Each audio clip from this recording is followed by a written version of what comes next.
नमस्कार साथियों, मैं राकेश सर आज फिर से एक नई क्लास के साथ सभी दोस्तों का हार्दिक अभिनंदन और सभी दोस्तों का फिर से एक बार क्लास में स्वागत है। साथियों, आज अपन आगे की कड़ी को आगे की ओर बढ़ाते हैं और बात करते हैं।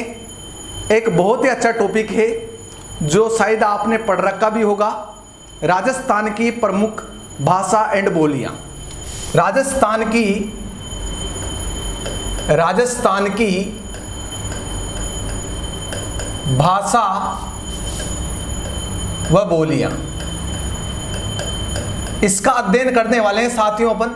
राजस्थान की भाषा एंड बोलियां एक कला संस्कृति का बहुत ही महत्वपूर्ण टॉपिक है जो एग्जामों में इक्का दुक्का क्वेश्चन यहाँ से हमेशा देखने को मिलता है।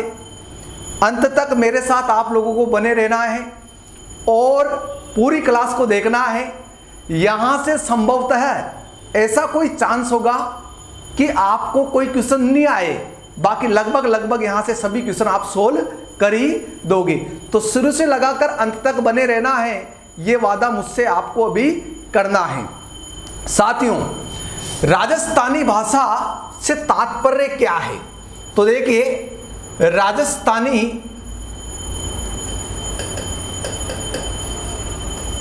भाषा से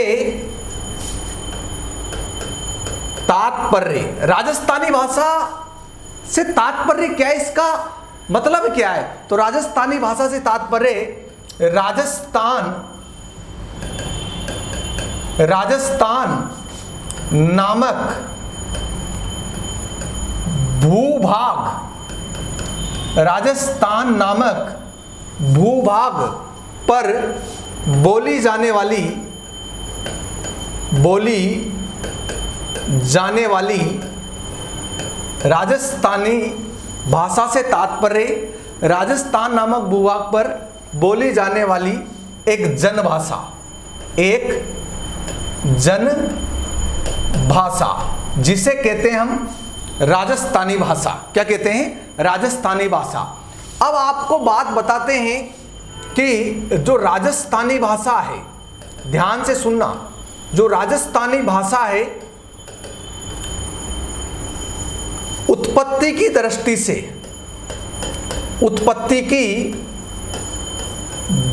से राजस्थानी भाषा की जो उत्पत्ति हुई थी वो मानी जाती है शोरसेनी अपभ्रंश से। अगर आपके एग्जाम में क्वेश्चन आए, अगर आपके एग्जाम में एग्जामिनर क्वेश्चन करे कि राजस्थानी भाषा की उत्पत्ति किससे हुई है, ऑप्शन में दे दे नागर अपभ्रंश, गुर्जर अपभ्रंश, ऐसे कुछ ऑप्शन दे दे, तो आपका पहला जो चांस है वो शोरसेनी अपभ्रंश है। परंतु कुछ विद्वान कहते हैं कि राजस्थानी भाषा की उत्पत्ति, कुछ विद्वान कहते हैं कि राजस्थानी भाषा की उत्पत्ति नागर अपभ्रंश से हुई है। किससे हुई है? नागर अपभ्रंश से। वो तो अभी आपको पता चल जाएगा। आप कहोगे गुरुजी कौन सा याद रखें, अभी आपको पता चल जाएगा। वैसे ज्यादातर इसमें जो क्वेश्चन आता है एग्जाम में कि राजस्थानी भाषा की उत्पत्ति किससे मानी जाती है, तो परीक्षा में अपन राइट आंसर करते हैं शोरसेनी अपभ्रंश। लेकिन धीरे धीरे जब आप पढ़ोगे तो इस राजस्थानी भाषा का जो इतिहास है, उस इतिहास का आप अध्ययन करोगे, ऐतिहासिक अध्ययन करोगे। उस ऐतिहासिक अध्ययन में आपको धीरे धीरे पूरा पता चल जाएगा कि आखिरकार राजस्थानी भाषा की उत्पत्ति कैसे मानी जाती है।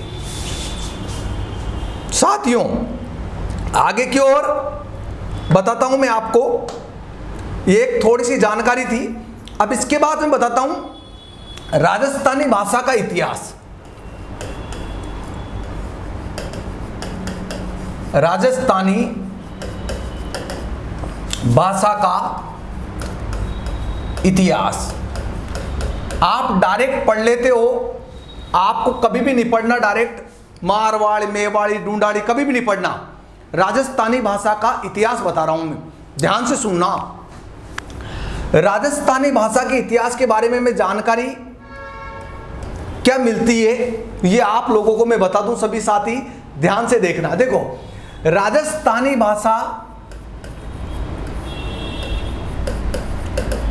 का इतिहास देखना। राजस्थानी भाषा का इतिहास हमें कैसे जानना है, तो देखो, एक लेखक है, एक लेखक, और लेखक का नाम है उदोतन सूरी। एक लेखक है और लेखक का नाम क्या है प्यारे साथियों? उदोतन सूरी।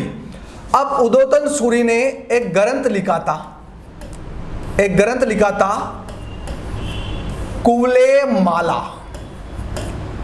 कुवले माला ये ग्रंथ लिखा था इन्होंने 835 विक्रम संवत में। विक्रम संवत में। अब आप कहोगे 835 विक्रम संवत समझ में नहीं आया, तो मैं आपको बता दूं, इसमें से आप 57 घटा लो और 57 घटाओगे तो ये ईस्वी में आ जाएगा। देखो साथियों, 57 घटाओगे तो 15 में 7 गए तो 8, 12 में से 5 गए तो 7, और ये कितने बचे? 7, यानी 778 ईस्वी में, जिसे बोलते हैं 835 विक्रम संवत में, लेखक उदोतन सूरी ने एक ग्रंथ लिखा था कुवले माला। इस कुवले माला ग्रंथ में 18 देसी भाषाओं का वर्णन है। कितनी देसी भाषाओं का वर्णन है? 18 देसी भाषाओं का वर्णन है। और उन 18 देसी भाषाओं का वर्णन है, और उस 18 देसी भाषाओं में, उन 18 देसी भाषाओं में एक भाषा मरु भाषा भी थी। ध्यान से समझना, एक भाषा, यानी कि इसमें एक भाषा मरु भाषा थी, जो मरु भाषा का उल्लेख भी इसमें मिलता है। और मरु भाषा आपको पता है पश्चिमी राजस्थान की एक भाषा है। पश्चिमी राजस्थान की एक भाषा है। एक क्या है? भाषा। यानी कि राजस्थानी भाषा में लिखा गया पहला ग्रंथ कौन सा है? ये राजस्थानी भाषा का पहला ग्रंथ है, और राजस्थानी भाषा का इसको पहला ग्रंथ माना जाता है। पहला ग्रंथ राजस्थानी भाषा का पहला ग्रंथ है, जिसमें हमारे राजस्थान के लिए जिस भाषा का उल्लेख हुआ था वो मरु भाषा है। कौन सी भाषा है? मरु भाषा। तो राजस्थानी भाषा का इतिहास हमें ये मिलता है, ये जानकारी मिलती है कि राजस्थानी भाषा में लिखा गया पहला ग्रंथ 835 विक्रम संवत में लेखक उदोतन सूरी ने कुवले माला ग्रंथ लिखा था, जो 18 देसी भाषाओं में वर्णित है। उसमें से हमारे राजस्थान की एक भाषा मिलती है जिसका नाम था मरु भाषा, और मरु भाषा पश्चिमी राजस्थान की एक भाषा थी जिसे आगे चलकर मारवाड़ी भाषा का दर्जा दिया गया। तो कह भी सकते हैं कि हमारे राजस्थान में सबसे प्राचीन भाषा भी कौन सी है?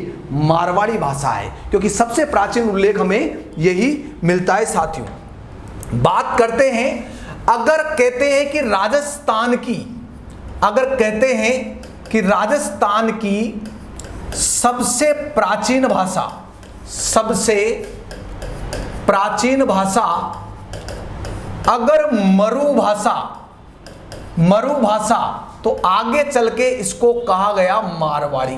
क्या कहा गया? मारवाड़ी। तो हमें इसका इतिहास या मरु भाषा का सर्वप्रथम में प्रयोग हुआ, इसकी और क्या ऐतिहासिक जानकारी मिलती है, तो ध्यान से सुनिए साथियों, ध्यान से सुनना है आपको।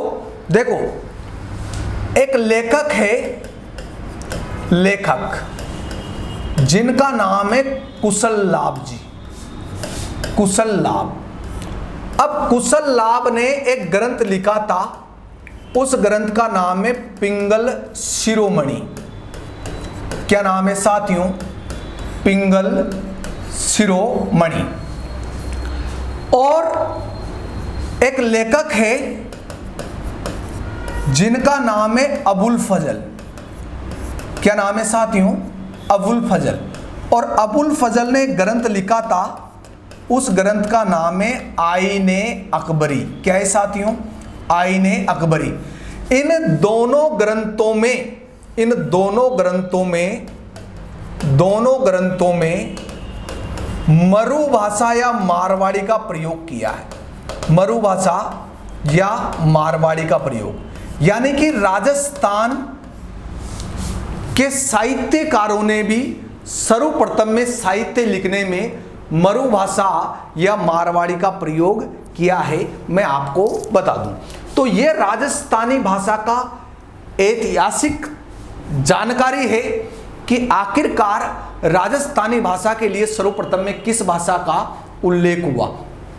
अब मैं आपको एक बात बता देता हूं जो बहुत महत्वपूर्ण है और आपको याद भी रखना है, अच्छी तरह से रखना है, कभी भूलना नहीं है।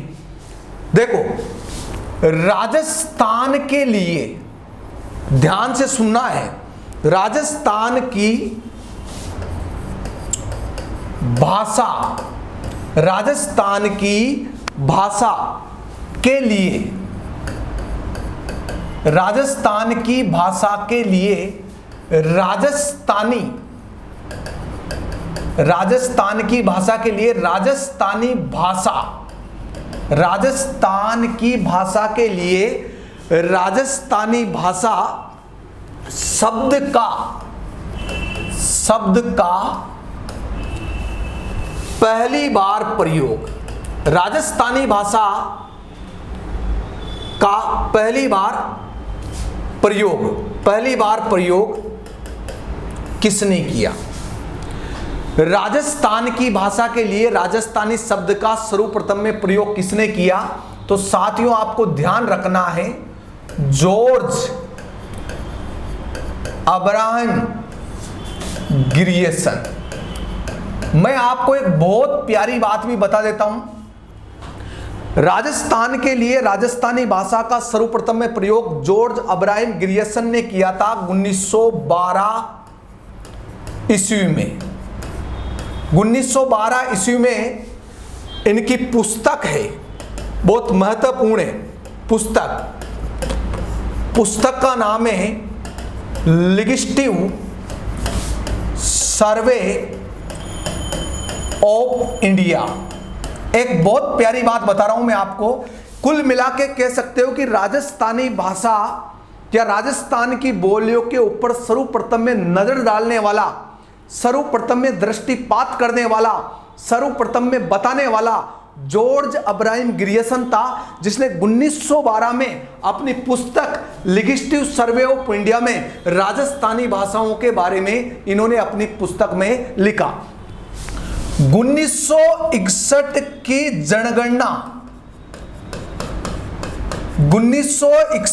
जनगणना के अनुसार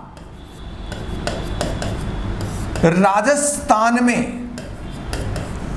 73 बोलियों को चिन्हित किया या 73 बोलियां बताई कि राजस्थान में 73 बोलियां बोली जाती है। राजस्थानी भाषा पर सर्वप्रथम में दृष्टिपात डालने वाला जॉर्ज अब्राहम ग्रियर्सन था। राजस्थानी भाषा का पहला ग्रंथ कूले माला था, जो उदोतन सूरी के द्वारा लिखा गया। इसमें 18 देसी भाषाओं का वर्णन हुआ, जिसमें से राजस्थान की जिस भाषा का वर्णन था वो कौन सी थी साथियों? मरु भाषा। अब मैं बात कर लेता हूं आपसे, बेसिक है तो और बेसिक को मैं आगे की ओर बढ़ा देता हूं। देखो, राजस्थानी भाषा के बारे में आप लोगों को और थोड़ा जानकारी देता हूं। ये राजस्थानी भाषा, प्यारे साथियों देखो सुनना बात, हमारी राजस्थानी भाषा को संविधान की, हमारी राजस्थानी भाषा को संविधान की 8वीं अनुसूची में रखा है। किस में रखा है? 8वीं अनुसूची, संविधान की 8वीं अनुसूची में रखा गया है। और संविधान की 8वीं अनुसूची में आपको पता भी है कि 22 भाषाओं का उल्लेख है, 22 भाषाओं को मान्यता है। और हमारी राजस्थानी भाषा को अभी संवैधानिक मान्यता नहीं मिली है। अब मैं आपको एक चीज और बता देता हूं कि राजस्थान की जो लिपि है, राजस्थान की लिपि या राजस्थानी भाषा की लिपि, ये राजस्थानी भाषा की लिपि परीक्षा में पूछी गई है। मुड़िया या, ध्यान से देखना ये क्वेश्चन बहुत महत्वपूर्ण है, या बनियावली, राजस्थानी भाषा की जो लिपि है मुड़िया या बनियाली, या कह सकते हो महाजनी, महाजनी। अगर पूछे कि राजस्थान की लिपि कौन सी है तो मुड़िया, बनियावली या महाजनी। कभी भी इस टॉपिक को डायरेक्ट मत पढ़ना, मैं बार बार कह रहा हूं और ध्यान से समझा रहा हूं। देखो, राजस्थानी भाषा बोलने की दृष्टि से, राजस्थानी भाषा बोलने की दृष्टि से, बोलने की दृष्टि से पहली बार तो कितने लोग बोलते हैं राजस्थानी भाषा को, ये आपको ध्यान रखना है। तो 11 से 12 करोड़, 11 से 12 करोड़ लोग इस राजस्थानी भाषा को बोलते हैं। परंतु राजस्थानी भाषा को बोलने की दृष्टि से विश्व में 16वां स्थान है। कौन सा स्थान है? 16वां स्थान है। राजस्थानी भाषा को बोलने की दृष्टि से विश्व में 16वां स्थान है और भारत में 7वां स्थान है। भारत में 7वां स्थान, भारत में कौन सा स्थान है? 7वां स्थान है। राजस्थानी भाषा को बोलने की दृष्टि से विश्व में तो 16वां स्थान है जनसंख्या की दृष्टि से, और भारत में कौन सा है? 7वां स्थान है। यह आपको ध्यान रखना है साथियों। बेसिक को आगे की ओर बढ़ा देता हूं। ये राजस्थानी भाषा का बेसिक है, आप डायरेक्ट मारवाड़ी, ढूंढाड़ी, हाड़ौती पढ़ते हो, उससे पहले ये चीज आपको आना चाहिए साथियों। आगे मैं बात करता हूं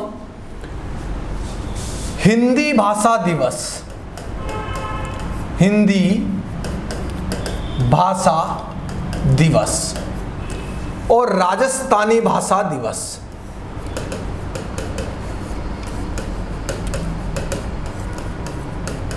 एक तो हो गया बहुत महत्वपूर्ण है, हिंदी भाषा दिवस कब मनाया जाता है, और एक हो गया राजस्थानी भाषा दिवस कब मनाया जाता है। तो देखो साथियों, हिंदी भाषा दिवस 14 सितंबर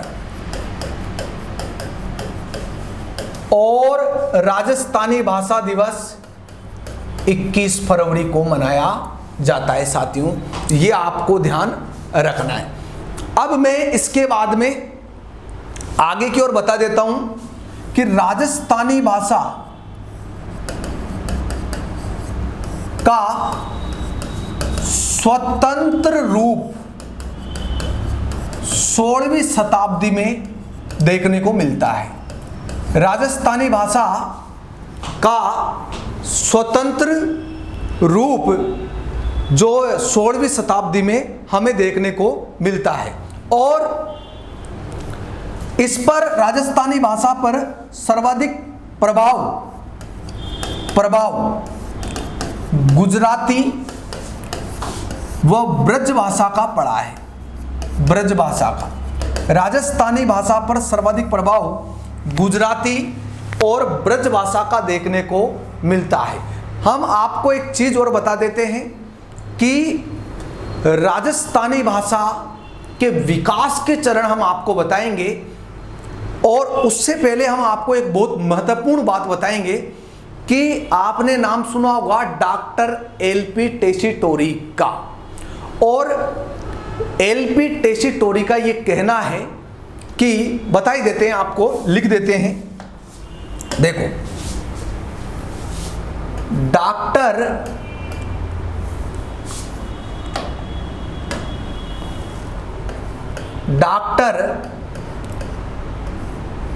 LP टेसीटोरी,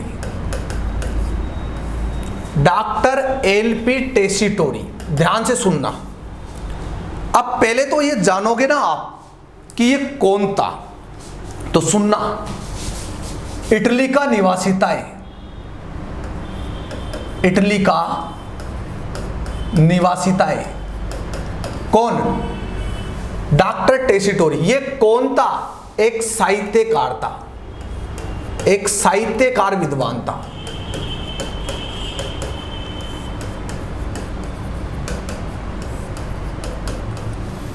इनका कहना है कि राजस्थानी भाषा 12वीं शताब्दी में अस्तित्व में आ चुकी थी। राजस्थानी भाषा 12वीं शताब्दी में अस्तित्व में आ चुकी थी। अस्तित्व में 12वीं शताब्दी में अस्तित्व में आ चुकी थी। ये किनका कहना है? डॉक्टर LP टेसीटोरी का कहना है।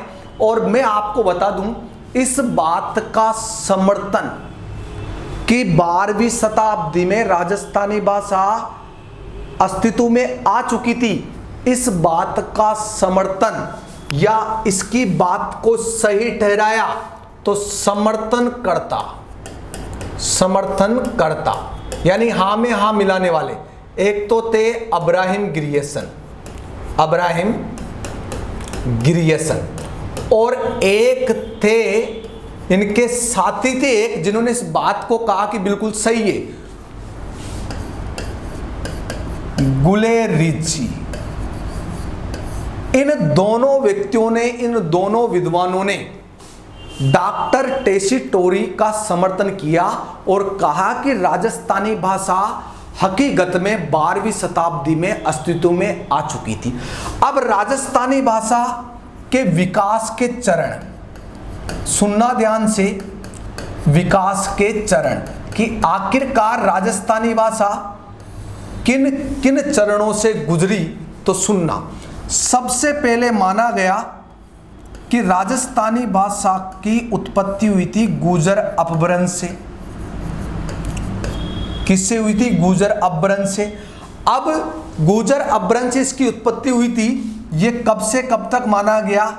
11वीं से 13वीं शताब्दी में राजस्थानी भाषा की जो उत्पत्ति है वो गुर्जर अपभ्रंश से मानी जाती थी, या कहते थे कि 11वीं से 13वीं शताब्दी में जो राजस्थानी भाषा थी वो गुर्जर अपभ्रंश का ही मेल था। नंबर दूसरी बात, प्राचीन राजस्थानी,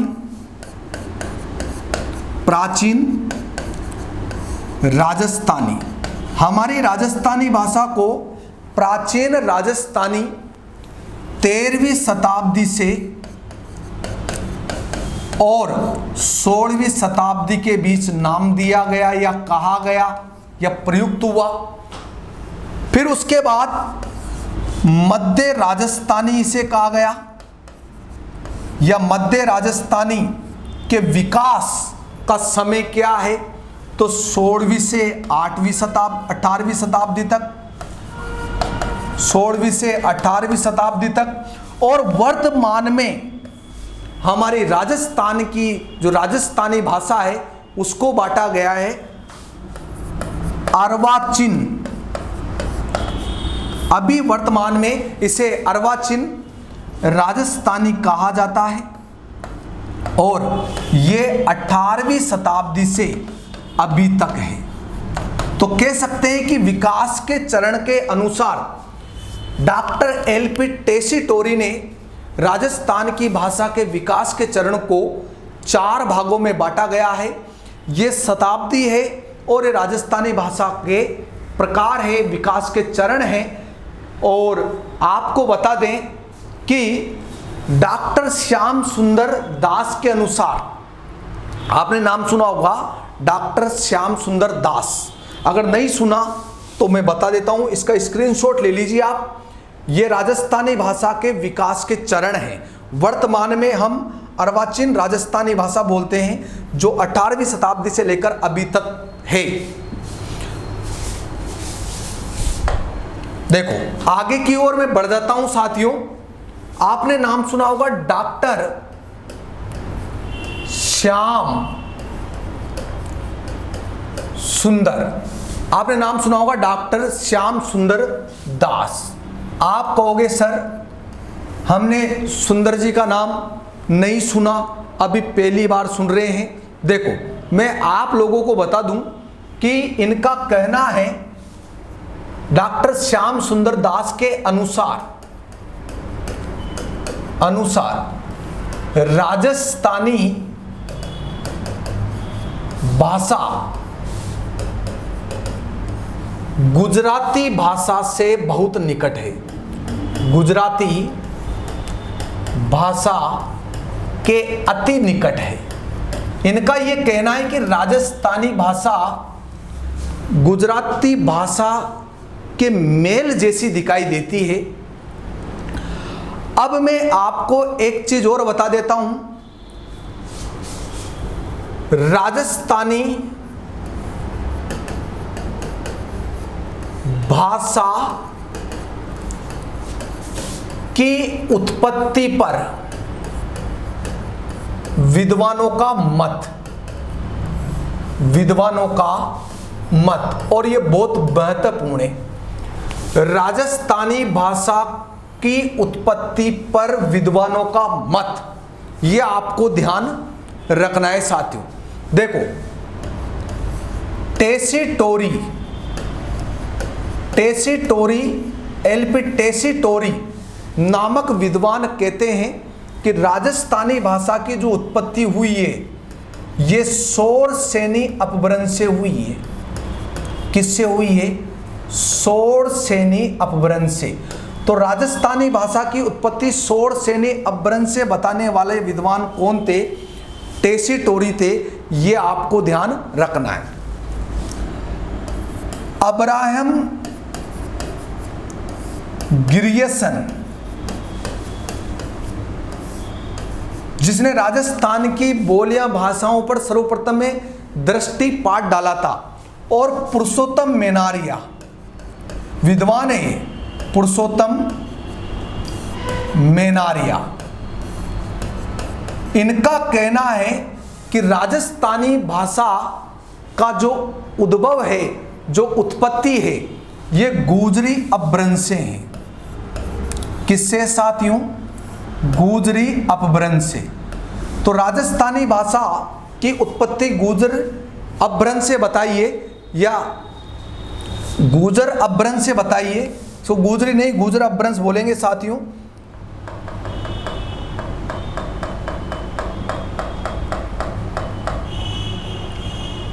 गुजर अपभ्रंश से ये पुरुषोत्तम मेनारिया और जॉर्ज अब्राहम ग्रियर्सन ने बताया है।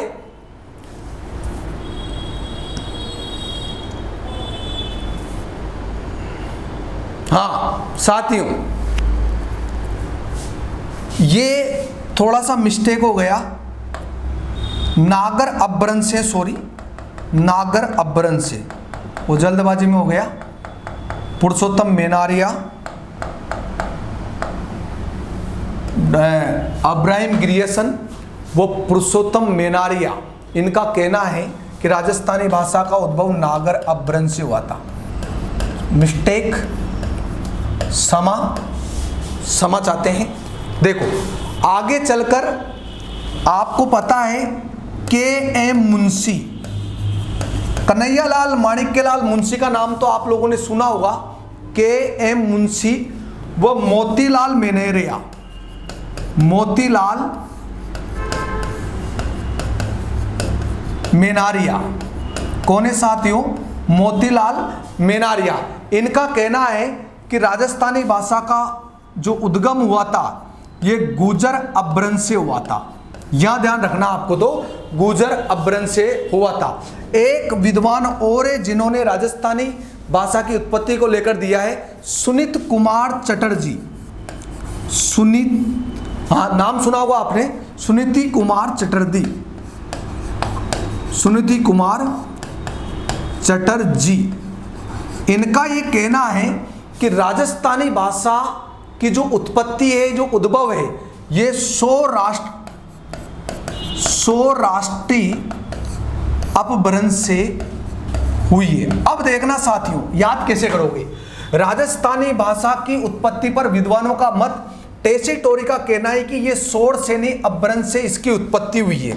किससे हुई है? सौरसेनी अपभ्रंश से हुई है। जॉर्ज अब्राहम ग्रियर्सन और पुरुषोत्तम मेनारिया का कहना है कि नागर अपभ्रंश से राजस्थानी भाषा का उद्भव हुआ था। के मुंशी, कन्हैयालाल माणिक्यलाल मुंशी का कहना है और मोतीलाल मिनेरिया का कहना है कि गुर्जर अपभ्रंश से राजस्थानी भाषा की उत्पत्ति हुई थी। और सुनीति कुमार चटर्जी ने सौराष्ट्री अपभ्रंश से राजस्थानी भाषा की उत्पत्ति बताई है। ये तो अभी तक राजस्थानी भाषा और बोलियों का बेसिक है साथियों। अब इसके बाद मैं बात करता हूं कि राजस्थानी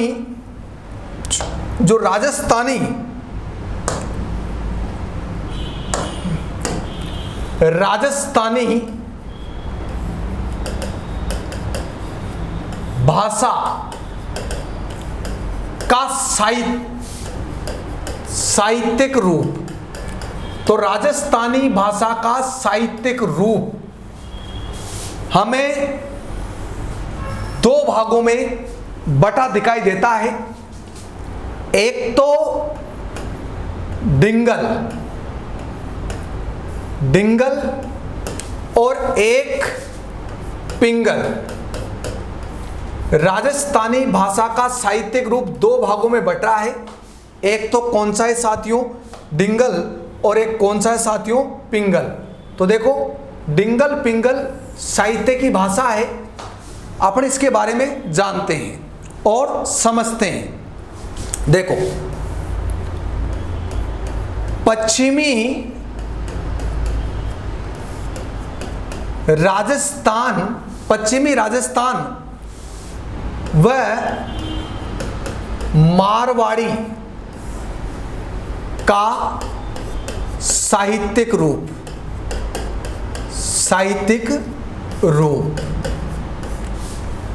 दूसरी बात, ब्रज भाषा व पूर्वी राजस्थान का साहित्यिक रूप कौन सी है? पिंगल है। कह सकते हो पश्चिमी राजस्थान में जो साहित्य लिखा जाता था वो डिंगल में लिखा जाता था, और पूर्वी राजस्थान में जो साहित्य लिखा जाता था वो पिंगल में लिखा जाता था। ये आपको ध्यान रखना है। डिंगल का अधिक प्रयोग, डिंगल का अधिकांश, ऐसे करते हैं, अधिकांश साहित्य, डिंगल का अधिकांश साहित्य चारण कवियों द्वारा लिखित है। चारण कवियों द्वारा लिखित, चारण कवियों द्वारा लिखित है। जबकि पिंगल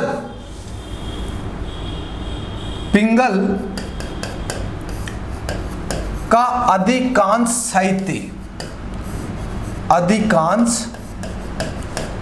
साहित्य भाटों के द्वारा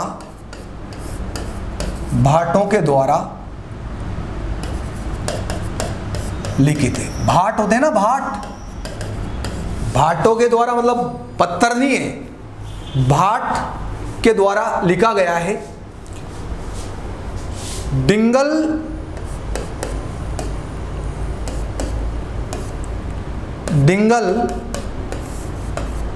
का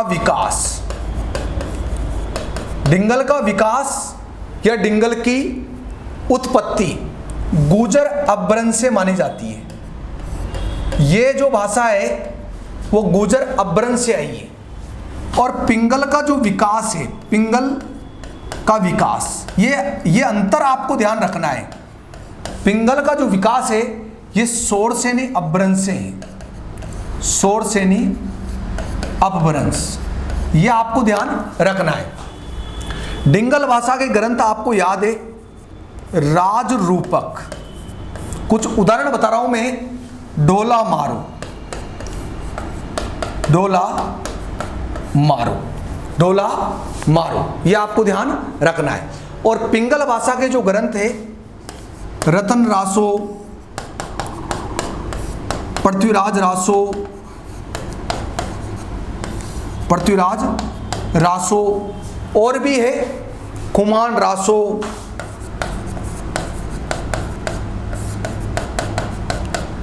ये ग्रंथ पिंगल में लिखे गए हैं और ये ग्रंथ डिंगल में लिखे गए। ये होता है आपका एक बेसिक, और अब जिसे आप पढ़ते हो वो अब शुरुआत हो रही है इतनी देर के बाद। तो राजस्थान की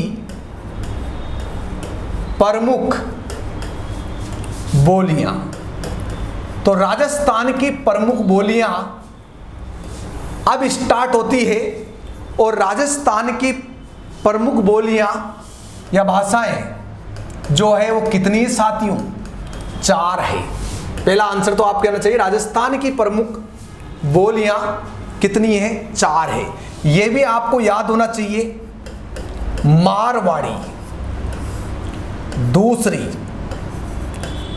ढूंढाड़ी, तीसरी मालवी और चौथी मेवाती। बाकी इनके अलावा जो है जितनी भी आप पढ़ते हो वो सब उपबोलियां हैं। और प्रमुख बोलियां राजस्थान की कितनी है? 4 है। राजस्थान की बोलियों को 4 भागों में विभाजित किया है, मारवाड़ी, ढूंढाड़ी, मालवी और मेवाती। ये आपको अच्छी तरह से ध्यान रखना है। तो सर्वप्रथम में कौन सी स्टार्ट करेंगे? सर्वप्रथम में हम स्टार्ट करेंगे मारवाड़ी। तो ये देखो साथियों, मारवाड़ी बोली या मारवाड़ी भाषा। देखो, पहली बार तो आप लोगों को एक चीज ध्यान रखनी है अच्छी तरह से, इसे मरु भाषा भी कहा जाता है। मरु भाषा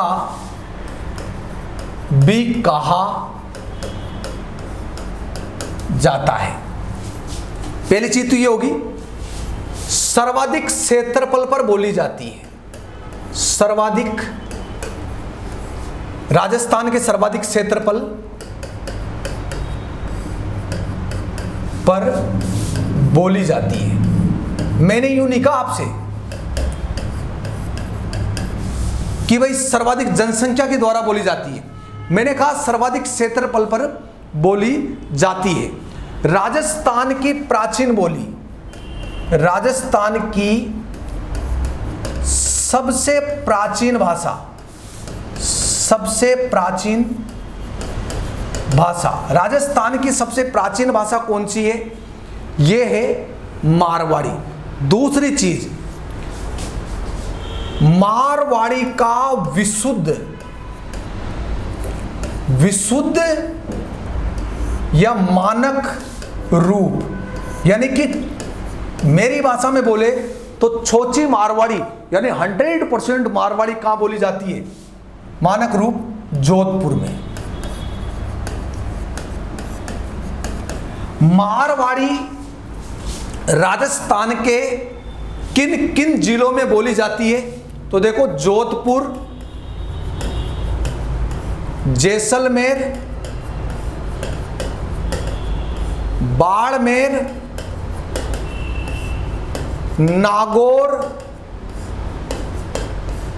पाली, ध्यान सुनना, नागौर, पाली, शेखावटी,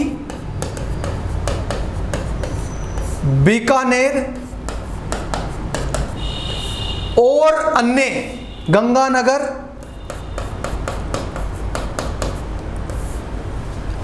इन क्षेत्रों में मारवाड़ी बोली जाती है। मैं आपको बता दूं। दूसरी चीज कि इसकी उपबोलियां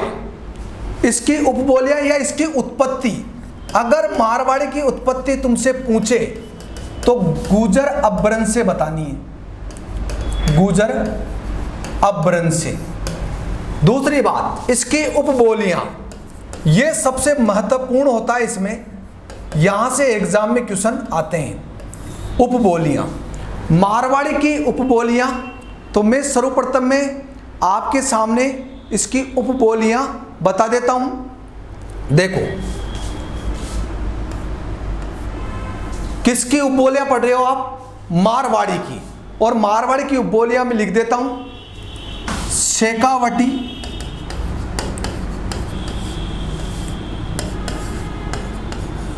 गोडवाड़ी,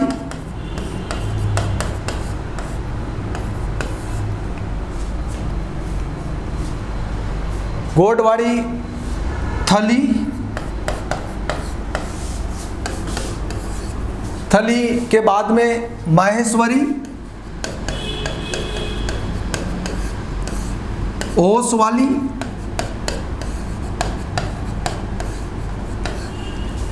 और भी है साथियों, ठटकी है, खेराड़ी है, नागौरी है, देवड़ावाटी है, बहुत सारी इसकी उपबोलियां हैं और सारी उपबोलियों को हम पढ़ लेंगे, है ना। आप देखना, मारवाड़ी बोली या भाषा, मरु भाषा भी इसे कहा जाता है, सर्वाधिक क्षेत्रफल पर इसे बोला जाता है, राजस्थान की सबसे प्राचीन भाषा है। मारवाड़ी का विशुद्ध या मानक रूप यानी कि छोची मारवाड़ी, जो प्योर मारवाड़ी मिलती है वो जोधपुर में मिलती है। उत्पत्ति इसकी गुजर अपभ्रंश से हुई थी। जोधपुर, जैसलमेर, बाड़मेर, नागौर, पाली, शेखावटी, बीकानेर, गंगानगर यानी सर्वाधिक क्षेत्रफल पर इसे बोला जाता है। इसकी उपबोलियां हैं शेखावटी, महेश्वरी, ओसवाली, थली, है ना, बागड़ी, मेवाड़ी आदि की चर्चा हम इसके अंतर्गत करते हैं साथियों। एक एक करके हम मारवाड़ी की उपबोलियों को पढ़ लेते हैं साथियों, और आपको ध्यान भी रखना है। देखो, मारवाड़ी की उपबोलियां, मारवाड़ी की उपबोलियां, मारवाड़ी की उपबोलियां। देखो साथियों, ध्यान से देखना, मारवाड़ी की उपबोलियों को आप ध्यान से देखना। मैं लिख देता हूं और आप लोगों को देखना है। सर्वप्रथम में मैं लिख रहा हूं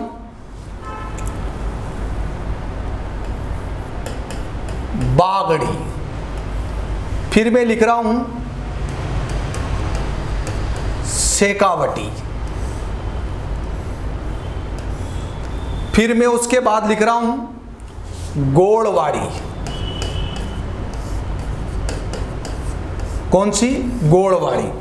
फिर मैं उसके बाद लिख रहा हूं देवड़ा वाटी। अब ये चार पढ़ लेते हैं, इसके बाद में फिर अन्य पढ़ेंगे। बागड़ी, शेखावटी, देवड़ा वाटी, ये है मारवाड़ी की उपबोलियां। क्या है साथियों? मारवाड़ी की उपबोलियां। बागड़ी मारवाड़ी की उपबोली, या कह सकते हैं इसे मेवाड़ी के उपबोली के अंतर्गत भी पढ़ते हैं। दूसरी चीजें साथियों, डूंगरपुर व बांसवाड़ा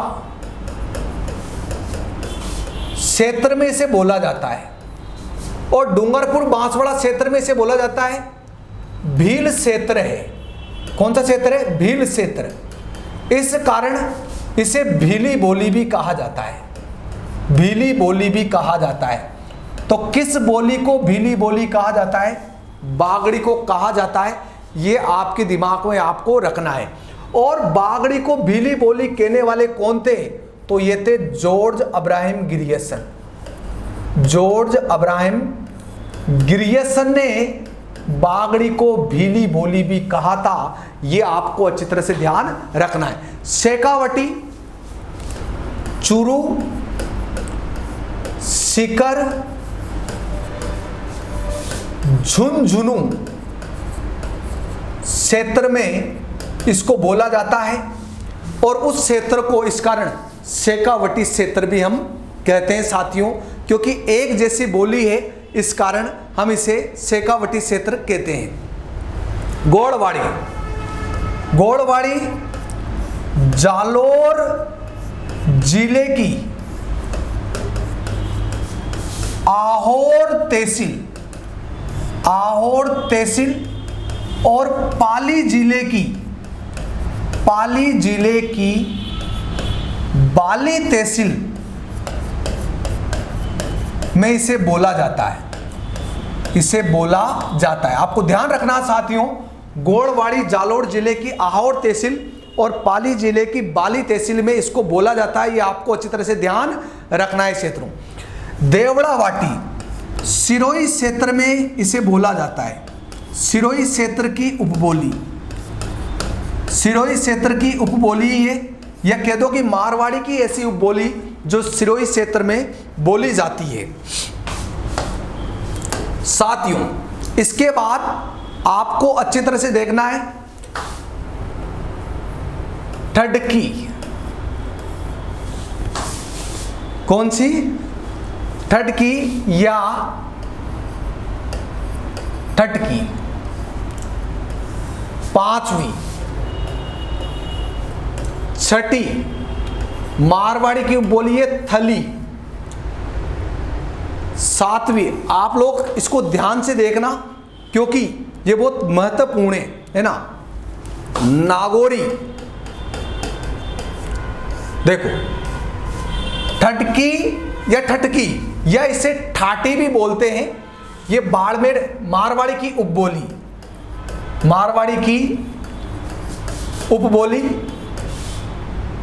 उपबोली कहां बोलते हैं?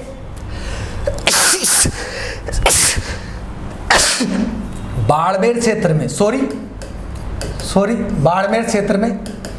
बाड़मेर क्षेत्र में इसे बोला जाता है। किसको? ठटकी को। दूसरी चीज आपको ध्यान रखना है, थली मारवाड़ी की उपबोली। इसे कहां बोला जाता है? इसे बीकानेर में। तो बीकानेर में थली का प्रयोग किया जाता है। नागौरी का नागौर में बोली जाती है। और मारवाड़ी की अन्य उपबोलियां हैं महेश्वरी और ओसवाली।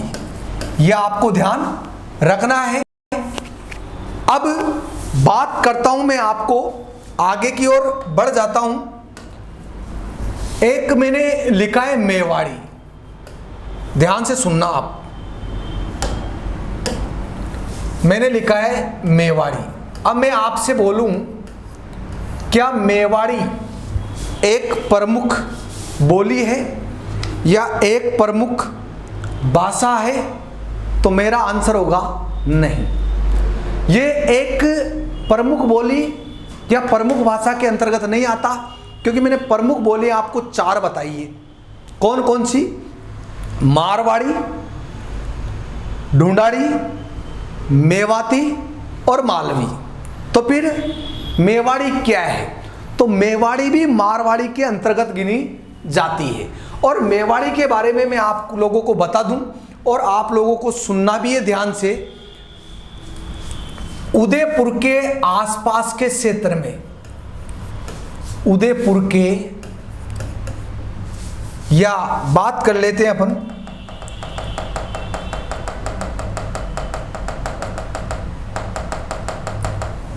मेवाड़ी का क्षेत्र कहां कहां बोली जाती है। तो देखो बच्चों, उदयपुर, प्रतापगढ़,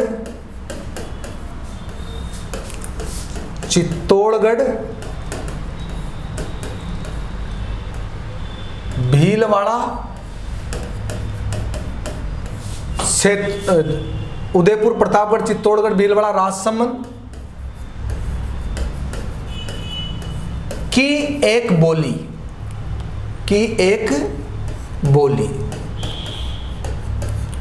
और मेवाड़ी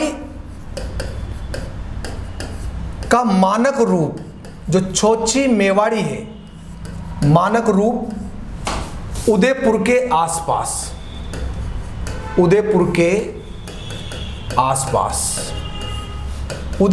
आसपास के क्षेत्र में मेवाड़ी का छोचा रूप मिलता है, मैं आपको बता दूं। और मेवाड़ी का सर्वप्रथम में उल्लेख, मेवाड़ी का पहली बार उल्लेख जगत अंबिका माता के मंदिर पर उत्कीर्ण शिलालेख।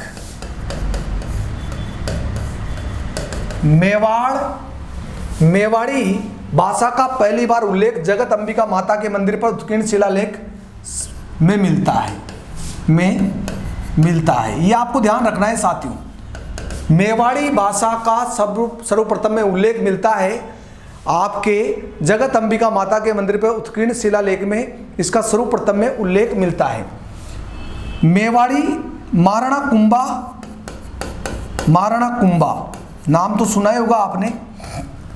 महाराणा कुंभा का नाम तो बिल्कुल सुन रखा होगा। महाराणा कुंभा का साहित्य मेवाड़ी में है। महाराणा कुंभा का साहित्य मेवाड़ी भाषा में है। किस भाषा में? मेवाड़ी भाषा में। और आपको बता दूं धावड़ी क्या है, एक बार क्वेश्चन आया था धावड़ी क्या है। तो धावड़ी उदयपुर क्षेत्र की एक बोली है, उदयपुर क्षेत्र की बोली। धावड़ी क्या है, एक बार क्वेश्चन आया था धावड़ी क्या है, उदयपुर क्षेत्र की एक बोली है साथियों। यह होता है आपके एक प्रमुख या मुख्य बोली मारवाड़ी के बारे में आपने पढ़ा, समस्त चीजों को लिख लेना है ना। धन्यवाद।